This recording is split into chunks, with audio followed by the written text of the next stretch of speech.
So hello guys, ഇത് public അഡ്മിനിസ്ട്രേഷൻ്റെ വളരെ ഷോർട്ടായിട്ടുള്ളൊരു demo class ആയിരിക്കും.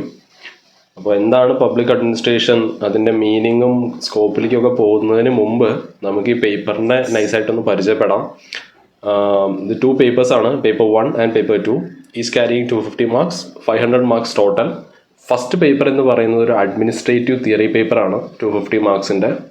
അപ്പോൾ ഈ പേപ്പർ മെയിൻലി ഫോക്കസ് ചെയ്യുന്ന ഒരു തിയറട്ടിക്കൽ ആൻഡ് കോൺസെപ്ഷ്യൽ ആസ്പെക്റ്റ് ആണ് പബ്ലിക് അഡ്മിനിസ്ട്രേഷൻ്റെ. അവിടെ നമുക്ക് പഠിക്കാനുണ്ടാവുക ഫസ്റ്റ് ഒരു ചെറിയ ഇൻട്രോ പഠിക്കാനുണ്ടാവും. മീനിങ്ങും സ്കോപ്പും സിഗ്നിഫിക്കൻസ് ഓഫ് പബ്ലിക് അഡ്മിനിസ്ട്രേഷൻ എല്ലാം നമ്മൾ ഇൻട്രൊഡക്ഷൻ പാർട്ടിൽ ഡീൽ ചെയ്യുന്നതായിരിക്കും. പിന്നെ അതിൻ്റെ എവല്യൂഷനും എന്താണ് പബ്ലിക് പ്രൈവറ്റ് അഡ്മിനിസ്ട്രേഷൻ്റെ ഡിഫറൻസ് കാര്യങ്ങളൊക്കെ ഇൻട്രൊഡക്ഷൻ പാർട്ടിൽ നമ്മൾ പഠിക്കുന്നതായിരിക്കും. സെക്കൻഡ് ഒരു അഡ്മിനിസ്ട്രേറ്റീവ് തോട്ട് പാർട്ടാണ്. നമുക്ക് കുറച്ച് ക്ലാസിക്കൽ തിയറീസ് ഒക്കെ പഠിക്കാനുണ്ടാവും. ഹ്യൂമൻ റിലേഷൻസും പിന്നെ ബിഹേവിയറൽ അപ്രോച്ചും പിന്നെ മോഡേൺ തിയറീസൊക്കെ അതിൽ പെടും. പിന്നെ അഡ്മിനിസ്ട്രേറ്റീവ് ബിഹേവിയർ പാർട്ടാണ്. അതിൽ ഡിസിഷൻ മേക്കിംഗ് തിയറിയാണ് മെയിനായിട്ട് ഇമ്പോർട്ടൻ്റ് ആയിട്ടുള്ളത്. പിന്നെ കുറച്ച് മോട്ടിവേഷൻ തിയറീസും ഉണ്ട്.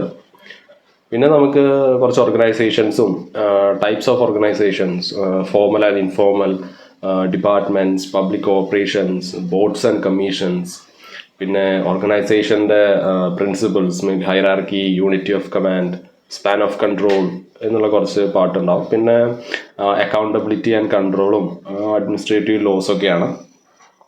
അപ്പോൾ ഫസ്റ്റ് പേപ്പറിൽ ഇത്രയൊക്കെ ഉള്ളൂ. പിന്നെ കുറച്ച് ഗവർണൻസും പിന്നെ പബ്ലിക് അഡ്മിനിസ്ട്രേഷൻ്റെ എത്തിക്സും ആ ഒരു സംഭവങ്ങളൊക്കെയാണ്. ഈ governance, social audit, right to information ആക്ടിനെ പറ്റിയിട്ടൊക്കെയാണ് ഫസ്റ്റ് പേപ്പർ. ഇത്രയേ ഉള്ളൂ. സെക്കൻഡ് പേപ്പർ 250 മാർക്സിൻ്റെ തന്നെ ഒരു ഇന്ത്യൻ അഡ്മിനിസ്ട്രേഷനെ പറ്റിയിട്ടുള്ളൊരു പേപ്പറാണ്. ഓക്കെ, അപ്പം നമ്മുടെ സെക്കൻഡ് പേപ്പർ ഇന്ത്യൻ അഡ്മിനിസ്ട്രേഷനെ പറ്റിയിട്ടുള്ള പേപ്പറാണെന്ന് പറഞ്ഞു. അത് മെയിനായിട്ട് കവർ ചെയ്യുന്നത് സ്ട്രക്ചേഴ്സും പോളിസീസും ഗവർണൻസും ഒക്കെ ആയിരിക്കും. അത് നമുക്ക് ഇന്ത്യൻ അഡ്മിനിസ്ട്രേഷൻ്റെ എവല്യൂഷനെ പറ്റിയിട്ട് പഠിക്കാനുണ്ട്. അതിൽ മെയിനായിട്ടുള്ളൊരു തിയറി എന്ന് പറയുന്നത് കൗടില്യയുടെ അർത്ഥശാസ്ത്രമാണ്. കൗടില്യ എന്ന് പറയുന്നത് നമ്മുടെ മൗര്യൻ എംപയറിൻ്റെ ഫൗണ്ടറായ ചന്ദ്രഗുപ്ത മൗര്യയുടെ ഒരു അഡ്വൈസറായിരുന്നു കൗടില്യ, അഥവാ ചാണക്യ, വിഷ്ണുഗുപ്ത എന്നൊക്കെ പറയും. അപ്പോൾ ആളുടെ ഒരു തിയറിയാണ് അർത്ഥശാസ്ത്ര. അതൊരു മാസ്റ്റർ പീസ് തിയറിയാണ്. അതിപ്പോഴും വളരെ റെലവൻസ് ഉള്ള, പബ്ലിക് അഡ്മിനിസ്ട്രേഷനായിട്ട് വളരെയധികം അടുത്ത് കിടക്കുന്ന കുറേ തിയറീസാണ് അതിൽ പഠിക്കാനുള്ളത്. പിന്നെ ഇയാൾ ജീവിച്ചിരുന്നു, അല്ലെങ്കിൽ അർത്ഥശാസ്ത്ര കൗടില്യ രചിച്ച ടൈം പീരീഡ് വന്നിട്ട് 321 BC തൊട്ടിട്ട് 300 BC വരെയുള്ള ടൈം പീരീഡിലാണ് അദ്ദേഹം അർത്ഥശാസ്ത്രം എഴുതിയതെന്നാണ് വിശ്വസിക്കപ്പെടുന്നത്. ഈ ടെക്സ്റ്റ് മെയിനായിട്ട് ഗവർണൻസും എക്കണോമിക്സും പബ്ലിക് അഡ്മിനിസ്ട്രേഷനുമാണ് ഡീൽ ചെയ്യുന്നത്. പിന്നെന്താ, ഇത്രയേ ഉള്ളൂ. മുഗൾസിൻ്റെയും ബ്രിട്ടീഷിൻ്റെയും ലെഗസിയും കൂടി എവല്യൂഷൻ പാർട്ടിൽ നമുക്ക് പഠിക്കാനുണ്ടാവും. മുഗൾ അഡ്മിനിസ്ട്രേഷൻ എങ്ങനെയായിരുന്നു, മെയിൻ്റെ ഒരു സെൻട്രലൈസ്ഡ് ആയിട്ടൊരു അഡ്മിനിസ്ട്രേഷൻ ആയിരുന്നു മുഗൾസ് നമുക്കറിയാം. ഹൈറാർക്കിയൽ സ്ട്രക്ചറൊക്കെ ഉള്ള, എന്താ പറയുക, അൾട്ടിമേറ്റ് പവറും പിന്നെ ഗവൺമെൻറ്റ്സൊക്കെ മെയിനായിട്ട് കോൺസെൻട്രേറ്റ് ചെയ്തിരിക്കുന്നത് കിങ്ങിൽ തന്നെ ആയിരുന്നു. ഒരു സെൻട്രലൈസ്ഡ് പവറാണ്. പിന്നെ ഇവർക്ക് സെൻട്രലിലും പ്രൊവിൻഷ്യലിലും ലോക്കൽ ലെവൽസിലൊക്കെ ഓഫീസേഴ്സ് ഉണ്ടായിരുന്നു. ഇവരുടെ ഭയങ്കര യുണീക്കായിട്ടുള്ളൊരു, എന്താ പറയുക, മിലിറ്ററി സിവിൽ അഡ്മിനിസ്ട്രേറ്റീവ് സിസ്റ്റം ഉണ്ടായിരുന്നു. മൻസബ്ദാരി സിസ്റ്റം എന്നാണ് നിങ്ങൾ കേട്ടിട്ടുണ്ടാവും. ബോത്ത് ഇവർ, എന്താ പറയുക, മിലിറ്ററിയും അതേപോലെ തന്നെ സിവിലിയൻ അഫയേഴ്സും ഈ ഒരു വാസ്റ്റ് എംപയറിൽ മെയിൻറ്റെയിൻ ചെയ്യാൻ വേണ്ടിയിട്ട്, മാനേജ് ചെയ്യാൻ വേണ്ടിയിട്ടുള്ളൊരു സിസ്റ്റമാണ് മൻസബ്ദാരി സിസ്റ്റം. അപ്പോൾ എവല്യൂഷൻ പാർട്ടിൽ നമുക്ക് ഇതൊക്കെ ആയിരിക്കും ഡീൽ ചെയ്യാനുണ്ടാവുക. പിന്നെ കുറച്ച് കോൺസ്റ്റിറ്റ്യൂഷൻ ഫ്രെയിംവർക്കാണ് സെക്കൻഡ് പാർട്ട്. അവിടെ നമ്മൾ എന്താണ് ഇന്ത്യൻ കോൺസ്റ്റിറ്റ്യൂഷൻ്റെ ഫീച്ചേഴ്സ് എന്തൊക്കെയാണ്, പ്രസിഡൻറ്റിൻ്റെ റോള്, PM-ൻ്റെ റോള്, കൗൺസിൽ ഓഫ് മിനിസ്റ്റേഴ്സിൻ്റെ റോൾസ്, പിന്നെ പാർലമെൻറ്റ് ആൻഡ് ജുഡീഷ്യറി, ഫെഡറലിസം, സെൻട്രലും സ്റ്റേറ്റും തമ്മിലുള്ള റിലേഷൻ എങ്ങനെയാണ്, പിന്നെ കുറച്ച് പബ്ലിക് സെക്ടർ അണ്ടർടേക്കിങ്സും അവരുടെ എവല്യൂഷനും റോളും കാര്യങ്ങളൊക്കെയാണ്. പിന്നെ of course union government and administration, അതായത് ക്യാബിനറ്റ് സെക്രട്ടറിയുടെ റോളും അഡ്മിനിസ്ട്രേഷനിലുള്ള അവരുടെ റോളും, പിന്നെ PM-യുടെ ഓഫീസ്, പ്രൈം മിനിസ്റ്ററുടെ office, ministries and departments, civil services in India, IAS, IPS, IFS അവരുടെയൊക്കെ അഡ്മിനിസ്ട്രേഷനിലുള്ള റോൾ എന്തൊക്കെയാണ്, പിന്നെ ഡിസ്ട്രിക്ട് അഡ്മിനിസ്ട്രേഷൻ എങ്ങനെയാണ്, ലോക്കൽ അഡ്മിനിസ്ട്രേഷൻ എങ്ങനെയാണ്, ഫൈനാൻഷ്യൽ അഡ്മിനിസ്ട്രേഷൻ എങ്ങനെയാണ് ഡീൽ ചെയ്യുന്നത്. ഇതൊക്കെയായിരിക്കും മെയിനായിട്ട് നമ്മൾ സെക്കൻഡ് പേപ്പറിൽ ഫോക്കസ് ചെയ്യാൻ പോകുന്നത്. അപ്പോൾ നമ്മൾ കൺക്ലൂഡ് ചെയ്യുകയാണെന്നുണ്ടെങ്കിൽ പേപ്പർ 1 എന്താണ്, ഒരു focus on administrative theories and thinkers ആണ്. അത് കുറച്ചും കൂടി ഒരു സ്റ്റാറ്റിക് പാർട്ടാണ്. പേപ്പർ 2 ഞാൻ പറഞ്ഞ പോലെ ഒരു ഇന്ത്യ സെൻട്രിക് പേപ്പറാണ്. So we need A conceptual understanding and current affairs. Okay, പിന്നെ എന്തുകൊണ്ട് പബ്ലിക് അഡ്മിനിസ്ട്രേഷൻ എടുക്കണമെന്ന് ചോദിച്ചാൽ, വൈ ചൂസ് പബ്ലിക് അഡ്മിനിസ്ട്രേഷൻ? ഒന്നാമത്തെ ഇതിൻ്റെ സ്കോറിംഗ് ആണ്. അത്യാവശ്യം നല്ല സ്കോറിംഗ് ആയിട്ടുള്ള സബ്ജക്റ്റാണ് പബാഡ്. പിന്നെ ഇതിൻ്റെ ഒരു കോൺസെപ്ഷ്യൽ ക്ലാരിറ്റിയാണ്, ഒരു ലോജിക്കൽ സബ്ജക്റ്റാണ്. നമുക്കൊരു സ്ട്രക്ചേർഡ് ആയിട്ടുള്ള പ്രിപ്പറേഷനിലൂടെ നമുക്ക് സ്കില്ല് മാസ്റ്റർ ചെയ്യാവുന്നതേ ഉള്ളൂ. പിന്നെ ഓവർലാപ്പാണ്, ജനറൽ സ്റ്റഡീസിൽ വരുന്ന ഓവർലാപ്പാണ് ഇപ്പോൾ പറഞ്ഞത്. നമുക്ക് മെയിൻലി ഈ ഗവേണൻസിലും പോളിറ്റിയിലും ബഡ്ജറ്റിംഗ്, സോഷ്യൽ വെൽഫെയർ, അതേപോലെ GS പേപ്പർ 2-ലും 3-ലും എസ്സേയിലും പബാഡിന് ഓവർലാപ്പ് വരുന്നുണ്ട്.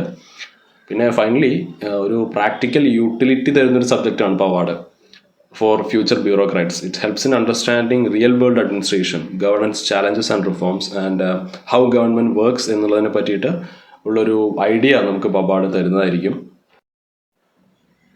സോ നമുക്ക് പബ്ലിക് അഡ്മിനിസ്ട്രേഷനിലോട്ട് കിടക്കാം. എന്താണ് പബ്ലിക് അഡ്മിനിസ്ട്രേഷൻ എന്ന് നോക്കാം. അതിനു മുമ്പ് നമുക്ക് കുറച്ച് സ്കീംസ് ഇവിടെ സ്ക്രീനിൽ കാണാം, അല്ലെ government schemes in India. Familiar ആയിട്ടുള്ള സ്കീംസ് ഉണ്ടാവും ഇതിൽ. ഇപ്പോൾ വോളണ്ടറി പ്രൊവിഡൻറ്റ് ഫണ്ട് ഉണ്ട്, പിന്നെ അടൽ പെൻഷൻ യോജന, ബേട്ടി ബച്ചാവോ ബേട്ടി പഠാവോ, PPF, അങ്ങനത്തെ കുറച്ച് സ്കീംസ് വന്നിട്ടുണ്ട്. അപ്പോൾ നമ്മൾ എല്ലാ സ്കീംസും ഡിസ്കസ് ചെയ്യുന്നില്ല. ഒരു സ്കീം എടുത്തിട്ട് അതിൻ്റെ വർക്കിംഗ് എങ്ങനെയാണ്, അതിൽ ഇൻവോൾവ് ചെയ്തിട്ടുള്ള സ്റ്റേജസ് എങ്ങനെയൊക്കെയാണെന്ന് നമുക്കൊന്ന് നോക്കാം. അപ്പോൾ ഞാൻ എടുത്തിരിക്കുന്നത് Mahatma Gandhi national rural employment guarantee act of സ്കീമാണ്. നിങ്ങൾക്ക് ഫെമിലിയർ ആയിട്ടുള്ളൊരു സ്കീമായിരിക്കും. അപ്പോൾ ഈ സ്കീമിൻ്റെ ഒബ്ജക്റ്റീവ് എന്താണെന്ന് വെച്ചാൽ to provide at least 100 days of guaranteed wage employment കൊടുക്കുക എന്നുള്ളതാണ് റൂറൽ ഹൗസ് ഹോൾഡ്സിന്. അൺസ്കിൽഡ് മാനുവൽ ലേബർ ആയിട്ടുള്ള ആൾക്കാർക്ക് ജോലി അവസരങ്ങൾ ഉണ്ടാക്കി കൊടുക്കുക എന്നുള്ളതാണ് ഈ ഒരു സ്കീമിൻ്റെ ഒബ്ജക്റ്റീവ് എന്ന് പറയുന്നത്. പിന്നെ ഇതിൻ്റെ ഒരു ഇംപ്ലിമെൻറ്റേഷൻ സ്റ്റെപ്സ് നമുക്ക് നോക്കാം. അപ്പോൾ 5 സ്റ്റെപ്പാണ് ഇതിലുള്ളത്. ഫസ്റ്റ് സ്റ്റെപ്പ് എന്ന് പറയുന്നത് പ്ലാനിങ് ആൻഡ് പോളിസി ഫോർമുലേഷനാണ്. ഇത് മെയിനായിട്ട് 2005-ലാണ് MGNREGA ministry of rural development pass ചെയ്യുന്നത്. ഫസ്റ്റ് ഫേസിൽ 200ഓളം ഡിസ്ട്രിക്റ്റാണ് ഇവർ കവർ ചെയ്യാൻ ഉദ്ദേശിച്ചത്. ഓക്കെ, അപ്പോൾ ഇതാണ് പ്ലാനിങ് എന്ന് പറയുന്ന ഒരു പ്രോസസ്സ്. ഇങ്ങനെ കേട്ടോ, പോളിസി ഫോർമുലേഷൻ പ്രോസസ്സ് ഇതേ ഉള്ളൂ. ഇനി സെക്കൻഡ് സ്റ്റേജിലോട്ട് നമുക്ക് കിടക്കുമ്പോൾ ഐഡൻറ്റിഫിക്കേഷൻ ഓഫ് ബെനിഫിഷ്യറീസ് എന്നുള്ളൊരു സ്റ്റേജാണ്. അപ്പോൾ ഈ സ്റ്റേജിൽ any rural household willing to do manual labour can apply for a job card. Okay, ഗ്രാമപഞ്ചായത്തായിരിക്കും ഇത് ഡീൽ ചെയ്യാൻ പോകുന്നത്. ഡീസെൻട്രലൈസ്ഡ് ആയിട്ടുള്ളൊരു അഡ്മിനിസ്ട്രേഷൻ്റെ ഏറ്റവും ബെസ്റ്റ് എക്സാമ്പിളാണ് MGNREGA. അപ്പോൾ ഗ്രാമപഞ്ചായത്ത് 15 ദിവസത്തിനുള്ളിൽ ജോബ് കാർഡ് ആൾക്കാർക്ക് കൊടുക്കും. ഈ വർക്കിന് വില്ലിംഗ് ആയിട്ടുള്ള rural household manual labour ചെയ്യാൻ തയ്യാറായിട്ടുള്ള ആൾക്കാർ പഞ്ചായത്തിൽ പോയിട്ട് അപേക്ഷിച്ച് കഴിഞ്ഞാൽ 15 ദിവസത്തിനുള്ളിൽ കൊടുത്തിരിക്കണം ജോബ് കാർഡ് എന്നാണ്. ദാറ്റ്സ് എ കമ്പൽസറി ആണത്. ഓക്കെ, ഇതാണ് ബെനിഫിഷ്യറീസിനെ ഐഡൻറ്റിഫൈ ചെയ്യുക എന്നുള്ളൊരു സെക്കൻഡ് സ്റ്റേജാണ്. പിന്നെ തേർഡ് സ്റ്റേജ് വർക്ക് അലോക്കേഷനും എക്സിക്യൂഷൻ സ്റ്റേജാണ്. ഓക്കെ, അപ്പോൾ ഒരു റിക്വസ്റ്റ് കൊടുത്തു കഴിഞ്ഞാൽ എംപ്ലോയ്മെൻറ്റ് ഒരു 15 ദിവസത്തിനുള്ളിൽ അവർക്ക് കൊടുക്കും. പിന്നെ ഇതിന് മെയിനായിട്ട് റോഡ് കൺസ്ട്രക്ഷനും വാട്ടർ കൺസർവേഷനും അഫോറസ്റ്റേഷൻ, ഇറിഗേഷൻ പ്രോജക്ട്സും ഒക്കെയാണ് മെയിനായിട്ട് ഈ ഒരു ഇതിൽ കവർ ചെയ്യുന്നത്. അപ്പോൾ ഗ്രാമപഞ്ചായത്തായിരിക്കും ഇതിൻ്റെ പ്ലാനിങ് ആൻഡ് എക്സിക്യൂഷൻ പ്രോജക്റ്റ് കൊടുക്കുന്നത്. ഗ്രാമപഞ്ചായത്തായിരിക്കും കംപ്ലീറ്റ് റെസ്പോൺസിബിലിറ്റി പഞ്ചായത്തിൻ്റെ അണ്ടറിലാണ്. ഓക്കെ, ഫോർത്ത് സ്റ്റേജ് എന്ന് പറയുന്നത് വേജ് പേയ്മെൻറ്റ് ആൻഡ് മോണിറ്ററിങ് സ്റ്റേജാണ്. അപ്പോൾ wages are directly transfer to the workers. Bank അക്കൗണ്ടിലേക്ക് ഡയറക്റ്റായിട്ട് ട്രാൻസ്ഫർ ചെയ്യുകയായിരിക്കും. ഡയറക്റ്റ് ബെനിഫിറ്റ് ട്രാൻസ്ഫർ DPT നമ്മൾ പഠിക്കും. ഡയറക്റ്റ് ആയിട്ടുള്ള പേയ്മെൻ്റ് ആയിരിക്കും ഇവർ കൊടുക്കുക. Payment must be made within 15 days of work completion എന്നാണ്. അതൊരു കമ്പൽസറി ആണ്. ഫിഫ്ത്ത് സ്റ്റേജ് എന്ന് പറയുന്നത് ട്രാൻസ്പാരൻസി ആൻഡ് ഗ്രീവൻസ് റിഡ്രസൽ സ്റ്റേജാണ്. അതൊരു ഫീഡ്ബാക്ക് സ്റ്റേജ് ആയിട്ട് നമുക്ക് കാണാം. അപ്പോൾ സോഷ്യൽ ഓഡിറ്റ്സും കാര്യങ്ങളൊക്കെ കണ്ടക്ട് ചെയ്യും. ഓരോ അതോറിറ്റീസ് അല്ലെങ്കിൽ ഓർഗനൈസേഷൻസ് കണ്ടക്ട് ചെയ്തിട്ട് ഇതിൽ കറപ്ഷൻ നടന്നിട്ടുണ്ടോ അല്ലെങ്കിൽ ഇറഗുലാരിറ്റീസ് ഉണ്ടോ ഇതൊക്കെ നമ്മൾ നോക്കും. അല്ലെങ്കിൽ നമുക്ക് ഡയറക്റ്റായിട്ട് ഗ്രാമപഞ്ചായത്തിൻ്റെ ഓൺലൈൻ പോർട്ടലിൽ കയറിയിട്ട് നമുക്കിതിൻ്റെ കംപ്ലയിൻറ്റ്സ് രജിസ്റ്റർ ചെയ്യാൻ പറ്റും. പിന്നെ ഈ ഫണ്ടിൽ ഇപ്പോൾ ഓരോ സ്കീംസിന് ഗവൺമെൻറ് ഇത്രത്തോളം ഫണ്ട് പ്രൊവൈഡ് ചെയ്യും. അപ്പോൾ ഈ ഫണ്ടൊക്കെ കറക്റ്റായിട്ടാണോ യൂട്ടിലൈസ് ചെയ്തിരിക്കുന്നതെന്ന് അറിയാൻ വേണ്ടിയിട്ടുള്ളൊരു സിസ്റ്റം ഉണ്ട്, മാനേജ്മെൻറ്റ് ഇൻഫർമേഷൻ സിസ്റ്റം, MIS എന്നാണ് ആ സിസ്റ്റത്തിൻ്റെ പേര്. ഓക്കെ, അപ്പോൾ കണ്ടില്ല, ഇത്രത്തോളം സ്റ്റെപ്പ്, 5ഓളം സ്റ്റെപ്പുകൾ വഴിയാണ് ഒരു പോളിസി ഇംപ്ലിമെൻറ്റ് ചെയ്യപ്പെടുന്നത്. ഓക്കെ, ഫോർമുലേഷൻ എന്ന് പറയുന്നത് ഒരു ഫസ്റ്റ് സ്റ്റേജാണ്, അത് അത്രേ ഉള്ളൂ. അത് കഴിഞ്ഞിട്ട് ബാക്കിയുള്ള മെയിനായിട്ട് ഈ സ്കീം എങ്ങനെയാണ് ബെനിഫിഷ്യറീസിലേക്ക് എത്തുന്നത് എന്നുള്ളത് ഈ ഓരോ സ്റ്റെപ്സിനും ക്വാളിറ്റി അനുസരിച്ചിരിക്കും. ഓക്കെ, നമ്മുടെ MGNREGA വന്നിട്ട് 7 കോടിയോളം റൂറൽ ഹൗസ് ഹോൾഡ്സിന് എംപ്ലോയ്മെൻറ്റ് കൊടുത്തു. അതേപോലെ തന്നെ റൂറൽ വേജസും ലൈവ്ലിഹുഡ് സെക്യൂരിറ്റിയും ഇൻക്രീസ് ചെയ്യാൻ സഹായിച്ചു. അതേപോലെ തന്നെ റൂറൽ ഇൻഫ്രാസ്ട്രക്ചർ ബൂസ്റ്റ് ചെയ്യാനും ഈ ഒരു സ്കീം കൊണ്ട് സഹായിച്ചിട്ടുണ്ട്. And that brings us to the core functions of public administration. Okay, policy making, implementation, coordination and monitoring.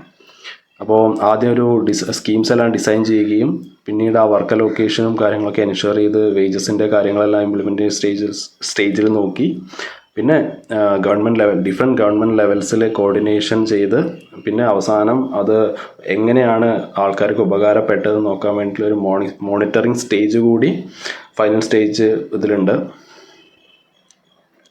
അപ്പോൾ നമുക്ക് ഇൻട്രൊഡക്ഷനിലേക്ക് പോവാം. എന്താണ് പബ്ലിക് അഡ്മിനിസ്ട്രേഷൻ എന്നുള്ളത് നോക്കാം. What is public administration? സിമ്പിളായിട്ട് നമുക്ക് പറയാം, നമ്മൾ ആ മുമ്പുള്ള സ്ലൈഡുകളിൽ കണ്ടില്ലേ ഓരോ സ്റ്റെപ്സ്. അപ്പോൾ it involves planning, organising, directing, coordinating and controlling government activities to ensure efficient governance and public welfare. Okay, ഇത് നമ്മൾ ആ സ്റ്റെപ്സിലൂടെ പഠിച്ചു. ഇനി എന്താണ് പബ്ലിക് അഡ്മിനിസ്ട്രേഷൻ? സിമ്പിളായിട്ട് നമുക്ക് പറയാം, it is implementation of government policies and management of public programmes to serve the society. Okay, ഇത്രയേ ഉള്ളൂ. ഗവൺമെൻറ് ഇൻ ആക്ഷൻ, അതാണ് പബ്ലിക് അഡ്മിനിസ്ട്രേഷൻ എന്ന് പറയുന്നത്. ഓക്കെ, ഡെഫിനിഷനും നേച്ചറും സ്കോപ്പെല്ലാം നമുക്ക് ഫ്യൂച്ചർ ക്ലാസ്സസിൽ ഡിസ്കസ് ചെയ്യാം. അപ്പോൾ നിങ്ങൾക്കൊരു ബ്രോഡായിട്ടുള്ളൊരു ഐഡിയ കിട്ടിയിട്ടുണ്ടാവുമല്ലോ എന്താണ് പബ്ലിക് അഡ്മിനിസ്ട്രേഷൻ എന്നുള്ളത്.